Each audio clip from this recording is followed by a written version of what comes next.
Welcome back, everyone. Today we are going to discuss kind of a topic that I think is pretty interesting: how engines and pickup trucks have actually come full circle. And I know what you're thinking. What the heck do you mean they've come full circle? Well, we're going to discuss that. Back in the, say, 80s and 90s, and you could go back further than this, but we're just going to kind of stick with what I'm going to consider the modern era. So 80s and up. Arguably the 80s aren't really the modern era anymore, but that's fine. And if you look at the engines offered in trucks, you kind of had some straight sixes, some V6s, and then generally speaking, I would say kind of most people were getting a V8 of some sort. Chevy had the 305, 327 as time went on, 350, 454, all the classic small block stuff. Then they went into the LS era, all that. Well, in the small block era, for Chevy specifically, and then this is kind of mirrored with Ford and stuff like that, and even Ram, but you had your big V8, so you had your Chevy 350, which now, by modern standards, is a big V8. Back then it wasn't. But that 350 made anywhere from 210 horsepower to like 255 in stock form in a pickup truck, or a Tahoe, or a Suburban, or whatever. And they made 330 torque, give or take. What was interesting was, come the advent of the LS, which was the 5.3 was the direct replacement for that 350, it all of a sudden made 285 horse, and then eventually 295, and still made that 330-ish foot-pounds. However, it did it at a higher RPM. So the old small block made that torque at, I want to say they were like 3 or 3,500 RPM was peak torque, and then peak horsepower was maybe like 5. And then in the LS motors, that bumped up to 4 for peak torque and like 5,500 or almost 6,000 for peak horsepower. So they basically just turned the entire engine into a higher revving unit, despite the fact that it was still being used in a pickup for towing applications.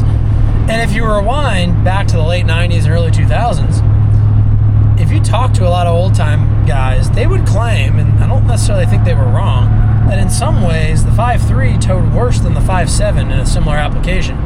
Now, part of that is probably due to the fact that they also went to the 342 rear gear ratio, whereas in the 90s, there's probably more 410 and 373 trucks out there, so there's a little bit of bias there. I feel like there weren't a lot of 410 geared half tons anyway at that point. They also came out with the 6.0 and the 2500s, which was a lot more than the 350 and the 2500s, from the 90s and all that stuff. So there's some nuance there. But long story short, there was this era in the 2000s where they started making the horsepower to torque ratio of pickup engines much closer. So you were in the 295 horse range, 330 torque, whereas before you had been in the mid 2s with a 330 torque rating. And that trend kind of continued. To this day, Chevy right now has their 6.2 liter that makes 400 horsepower and 460 torque in the truck applications. Actually, sorry, the truck applications make 420 torque and 460 horsepower. So very even engine, and they have pretty good torque band, but they're still a pretty high revving motor, right? They still rev to $6,000, stuff like that. And even Ford's 7.3 Godzilla, 430 horse, 475 torque. Pretty high horsepower to torque ratio. So there are some examples of that still continuing to this day. However, what's interesting is the boosted side of things, the EcoBoost 3.5, the 2.7, the Chevy EcoTech 2.7 boosted motor, they actually have kind of revived this, relatively speaking, low horsepower, high torque engine model that they were using in the 90s. So if you look at the proportion, you look at the ratio, a 3.5 EcoBoost in the right trim is a 400 horsepower, 500 foot-pound of torque motor.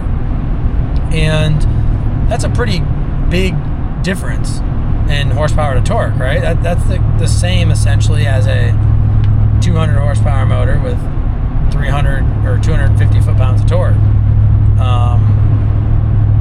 So not too far off, but definitely closer to that kind of old school small small block Chevy type deal where you're not really shooting for horsepower, you're shooting for torque.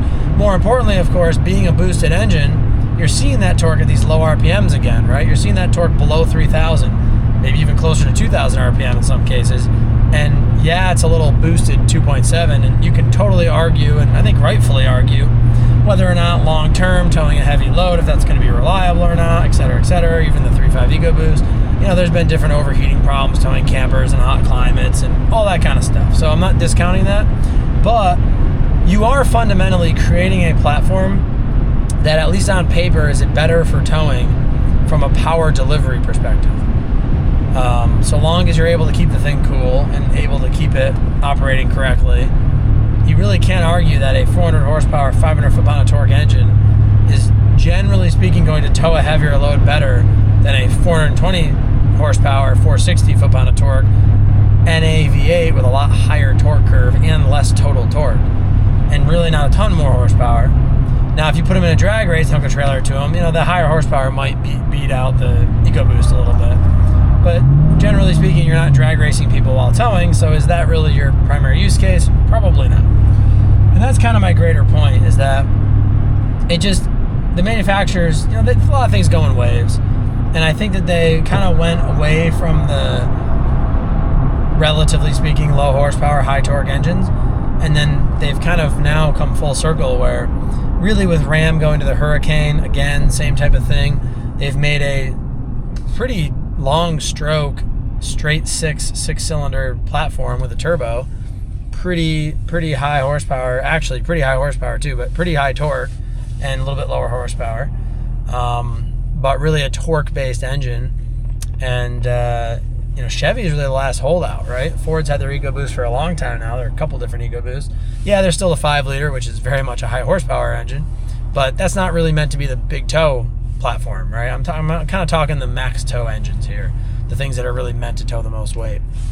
But also Chevy, don't forget, has the 3-liter Duramax. So they've kind of got that low torque engine, just in a different fuel type, which is definitely worth noting as well. So even Chevy's kind of seen the value in this setup for a vehicle. So I do think there's a bit of a shift in the marketplace, and despite all of the car-like features that they've come out with in half-ton trucks, and if you get like a limited model, you wind up with a pretty low payload, and maybe you have 22-inch wheels, which really aren't necessarily the best for towing, payload-wise, capacity-wise, all those types of things. But if you do get a lower trim level with some of these boosted high-torque motors, they're, with a high enough payload in the truck, they're a pretty potent little package.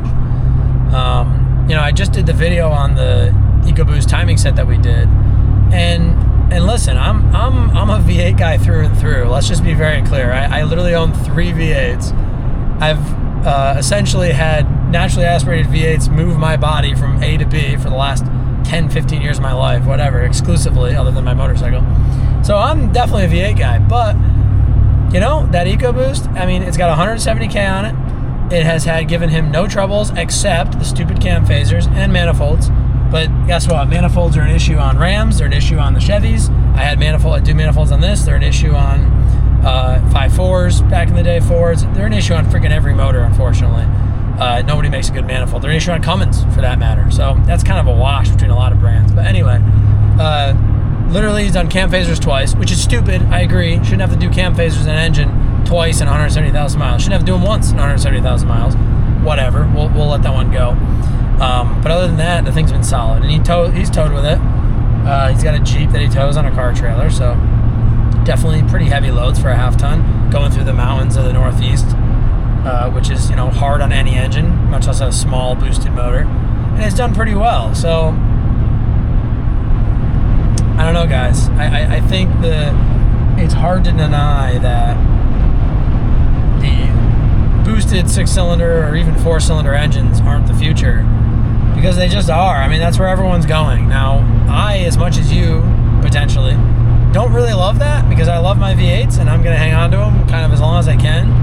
But I will also, in the same breath, say that I do understand the validity of these EcoBoosts and type of engines, boosted 6-cylinders. They have proven to be pretty good overall. And we'll see how the Hurricane does. Oh, also the Tundra, by the way. I was going to mention that. We'll see how the Tundra does. And hey, maybe some of them will start to have more issues. But even if they start to have issues, right, they fix other things in the process. So I do think overall they fix more issues than they create when they create a new generation of an engine, typically.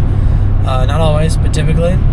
Like, I think you'll find the Tundras get figured out and they wind up becoming pretty trouble-free.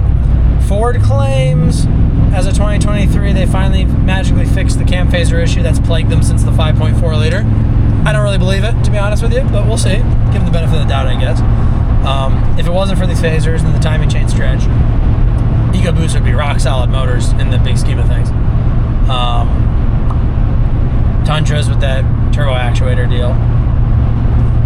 Transmission wise, 10-speed, half-ton trucks seem to have had issues here and there. Chevy and Ford, seems like more Ford.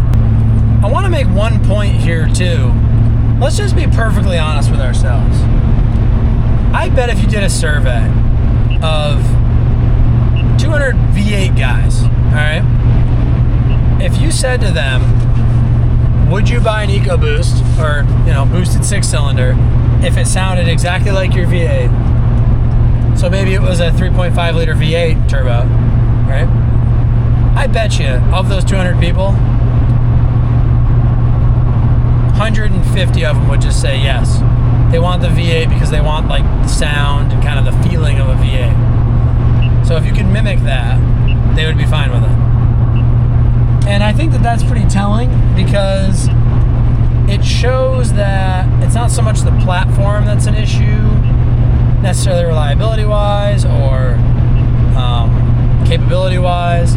It is just kind of the fact that enthusiasts like myself don't prefer that configuration for what I'll call cosmetic reasons, auditory cosmetic reasons. Again, assuming you had the reliability. Now, I do think there is valid reliability concerns with the extra complexity of turbos and all the intercooler piping, and there's just a lot of stuff that comes along with having a forced induction system. So again, putting that stuff aside, just saying, if you could guarantee the engines are both 300,000 mile motors, let's say, which one would you care if it was a V6 if it sounded like a V8, right? And that's all I'm getting at. So anyway, guys, as always, thanks for watching. God bless America, and I'll see you on the next one. Goodbye.